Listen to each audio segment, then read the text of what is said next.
Kitchen recipes in മലയാളത്തിലോട്ട് എല്ലാവർക്കും സ്വാഗതം. എൻ്റെ പേര് ശില്പ.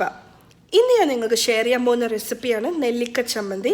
വളരെ ടേസ്റ്റിയാണ്, വളരെ സിമ്പിളാണ് ഉണ്ടാക്കിയെടുക്കാൻ. ഉച്ചയ്ക്ക് ഊണിൻ്റെ കൂടെ വേറെ ഒരു കറിയും വേണ്ട, അത്രയും ടേസ്റ്റിയാണ് ഈ ഒരു ചമ്മന്തി.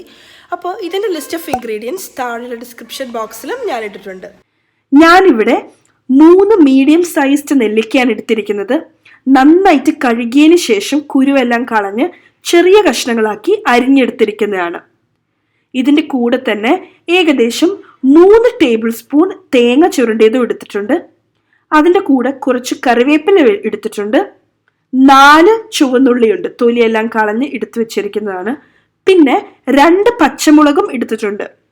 ഓരോരുത്തരുടെ എരിവനുസരിച്ച് പച്ചമുളകിൻ്റെ എണ്ണത്തിന് വ്യത്യാസം വരുത്താം. നമുക്ക് ഇതെല്ലാം കൂടെ മിക്സിയുടെ ചെറിയ ജാറിൽ ആവശ്യത്തിന് ഉപ്പും കൂടെ ചേർത്ത് നന്നായിട്ട് അരച്ചെടുക്കാം. അപ്പോൾ അരച്ച് കഴിയുമ്പോൾ ഇതേപോലെ ആയിരിക്കും ഇരിക്കുക. ഈ ഒരു സമയത്ത് നമുക്ക് കുറച്ച് വെളിച്ചെണ്ണ ഒഴിച്ചു കൊടുക്കാം. വെളിച്ചെണ്ണ മസ്റ്റാണ്, വേറെ ഏത് എണ്ണ ഒഴിച്ചാലും നമുക്ക് ആ ഒരു ടേസ്റ്റ് കിട്ടില്ല. അപ്പോൾ കുറച്ച് ഒഴിച്ചാൽ മതി, ഒരുപാടൊന്നും വേണ്ട. വല്ല 1/4 ടീസ്പൂൺ 1/2 ടീസ്പൂൺ മാക്സിമം ഒഴിച്ചാൽ മതി. എന്നിട്ട് നമുക്ക് നമ്മുടെ കൈ ഉപയോഗിച്ചുകൊണ്ട് തന്നെ ഇതേപോലെ നന്നായിട്ട് മിക്സ് ചെയ്ത് കൊടുക്കാം. അപ്പം ഇതിൻ്റെ കൂടെ നമുക്ക് കുറച്ചും കൂടെ നമ്മൾ നേരത്തെ എടുത്തു വെച്ചിരിക്കുന്ന കറിവേപ്പില പകുതി മാത്രമാണ് ഞാൻ അരയ്ക്കാൻ എടുത്തത്.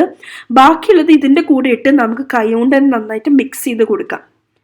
ഇത്രയേ ഉള്ളൂ. വളരെ സിമ്പിളും ടേസ്റ്റി ആയിട്ടുള്ള നെല്ലിക്ക ചമ്മന്തി റെഡി ആയിട്ടുണ്ട്.